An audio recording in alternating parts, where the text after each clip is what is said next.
Opa, galera, aqui ó, estamos aqui em frente da minha casa fazendo uma fogueirinha básica com a molecada, hein? Tá entendendo? Estamos aqui ó, ensinando a molecada a ser uma molecada raiz aí. Espero que a patroa não veja aí, porque senão o couro come. Dá um grau aí, pessoal. Vamos buscar madeira aí pra gente fazer uma fogueira enorme aqui ó. Fora o fumado, né? Tá fedendo, daqui a pouco você vai ver o couro comer, hein? Beleza? Daqui a pouco nós voltamos aí, galera. Salve, galera, aí ó. Dá um grau aí que nós tá fazendo aqui, ó. É a molecada aí, tirando a onda aí, fazendo uma fogueirinha. Vento gelado. Nós estamos na pegada aqui, ó. Primeira fogueira deles, hein? Um tem 9 e outro tem 12. Primeira fogueira, né? Uma atividade aí. Estamos aí pra ensinar isso mesmo, beleza, rapaziada? Isso aí, ó. Vai curtindo aí, ó. Fogueirona da hora. Nossa, hein? Faltou um plástico agora aqui, hein? Isso aí pingando e ter mata, hein? Pena que aqui só tem casa, hein?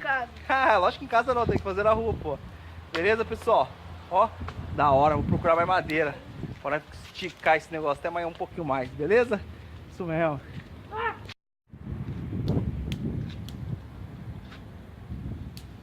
E aí, galera, dá um grau aí, ó. Molecada esquentando na fogueira aí. Vai estar todo fedido. A mulher chega em casa, a mãe chega em casa pra dar um couro, né? Mas aí, tem que ensinar o que é o moleque viver pra essa molecada aí, ó. Não, né, molecada raiz? Isso mesmo, aí ó. Entendeu? O fogo comendo, da hora. Eu soltava um marshmallow. Ó, que aqui até marshmallow. Na minha época era batata doce, né? Hoje é marshmallow. Né? Pegar umas batatas doces aí. Olha só, se tivesse lembrado dessa fita, nós tinha trazido batata doce, rapaziada. E Né? marshmallow. Aí, rapaziada, beleza? Mais uma lição ensinada aí. Entendeu? Abraço.